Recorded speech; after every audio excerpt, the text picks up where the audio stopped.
Un loup en plein champ, filmé par un ouvrier agricole. C'était début novembre, dans le nord du Finistère. Depuis la première observation du loup dans les monts d'Arrée en mai 2022, le prédateur est régulièrement signalé en Bretagne. 3 loups, au moins, ont été identifiés dans la pointe bretonne. Comment suivre cette espèce sauvage et protégée?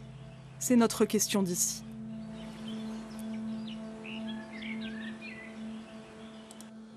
Pour l'OFB, l'Office français de la biodiversité, c'est une mission prioritaire. Franck Varagna avait déjà approché l'espèce en Savoie et dans la Drôme. Il a fait les premiers constats en Bretagne. En cas d'attaque de bétail, les agents de l'OFB interviennent pour déterminer si le loup est en cause. On a eu différents foyers d'attaque sur Gourin, sur l'Envénégin, sur Guiscrif. Et donc là, c'était à Roudouallec où on a eu un animal de tuer et de consommer. Le loup est doté de canines assez proéminentes et assez longues, ce qui fait que si on ajoute la puissance de mâchoire du loup plus la longueur des crocs, on a des lésions profondes. Les loups vont aller consommer le sternum, la partie supérieure des côtes et une partie ou la totalité des viscères thoraciques. Donc là, on a vraiment une consommation typique de loup. Dans le Finistère, les agents de l'OFB sont de plus en plus sollicités. 136 constats réalisés depuis le début de l'année, 2 fois plus qu'en 2023. Ils sont aussi chargés du suivi de l'espèce. Et pas si simple en Bretagne. On a beaucoup de signalements qui nous reviennent par des observations visuelles. Autrement dit, des gens qui rencontrent directement des canidés et nous transmettent les photos ou les vidéos ou des pièges photos. Ce qui nous manque, c'est ce qu'on appelle les supports biologiques, autrement dit les excréments, les poils, le sang éventuellement. On n'est pas dans une zone de reproduction avec des parcours que les loups où ils laissent des matières fécales, de l'urine, des poils, etc. On est avec des loups dispersants qui viennent de très loin, qui n'ont pas de territoire véritablement assumé.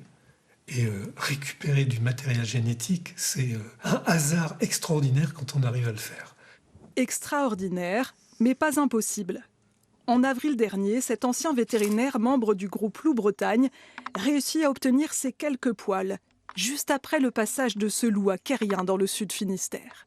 Donc j'ai envoyé cet échantillon à un laboratoire qui est spécialisé dans les analyses génétiques sur les loups dans toute l'Europe. Et au bout de quelques semaines, on avait cette réponse. « Cher monsieur, les poils que vous nous avez envoyés ont donné du loup de lignée italo-alpine HW22. » C'est très certainement ce loup, originaire des Alpes, qui a attaqué à plusieurs reprises les brebis de ses éleveurs au printemps dernier. Les premières attaques, c'était désigné chien. Et du coup, on a mis des caméras en place pour être sûr. Et du coup, on a vu à chaque attaque, on a des images. Donc, on commence à avoir une belle collection d'images qu'on aurait aimé pas avoir, mais on les a quand même. Avant, on venait 1 fois par jour, 2 fois quand il y a les agnelages. Tout le monde était dehors avec les races qu'on avait, ça se passait bien. Et aujourd'hui, on est obligé de changer tout. C'est un peu plus d'1 heure par jour en supplément. Je pense qu'on fait ce qu'il faut pour être à peu près protégé. Mais je pense qu'on ne sera jamais protégé à 100%. Les éleveurs se sont adaptés, mais malgré la présence de leurs chiens de protection, Jacques et Ghislain Asquette restent sur leur garde. Je ne connais pas cette bête. Si c'est pas quelque chose que je maîtrise les moutons, les vaches. Le loup, je maîtrise pas du tout. C'est justement pour mieux connaître et comprendre ces nouveaux venus que le groupe Loup Bretagne a développé un protocole de suivi pour chaque individu. Ça, c'est les 3 loups avec leur portrait robot. C'est-à-dire, c'est Lohargan, c'est un autre loup, un loup qui s'appelle Ménez, et le 3e, c'est Nouzil.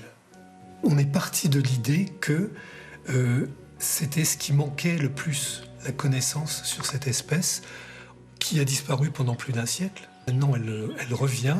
Et il y a énormément de fantasmes, énormément de peurs. Il y a des gens qui voient des loups partout, qui soient anti-loup, pro-loup, etc. Nous, on est anti et pro rien du tout. On cherche, en tant que scientifique, à établir des vérités qui ne sont pas celles qu'on trouve sur les réseaux sociaux. De son côté, l'Office français de la biodiversité a mis en place un réseau de correspondants formés pour détecter les indices de présence du loup dans le Finistère. Pour l'instant, 3 mâles solitaires et isolés, 2 dans les monts d'Arrée, le 3e dans le secteur des Montagnes Noires.